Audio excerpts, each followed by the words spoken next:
Благодарам. Председателя, имајќи предвид дека обвинителот веќе информираше дека се отворени два случаи во рамки на обвинителството, доколку секако може да сподели со јавноста, би сакал да прашам дали се испитува и поврзаноста на според извештајот на стечајниот управник 29 компании за кои што е индикативно дека сите се со седиште во Струмица и со сопствеништво во Струмица и се меѓусебно поврзани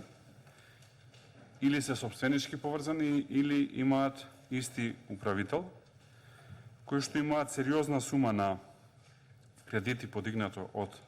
Евростандард банка,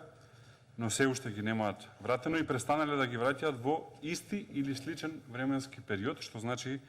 дека се работи за координирана акција. Имајќи предвид дека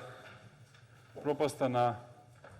Евростандард банка е можеби најголемиот финансиски скандал во Македонија после аферата ТАТ, добро е да знае македонската јавност дали средствата кои што пропаднаа и на фирмите и на граѓаните кои што имаат влогови над 30.000 евра се исцицани преку фиктивни кредити и дали овдека се работи за посериозен организиран криминал во кој што не е инволвирана само раководната структура на банката, туку и вкупно 29 компании, сите со седиште во Струмица и сите сопственички поврзани или поврзани во делот на управување. Благодарам.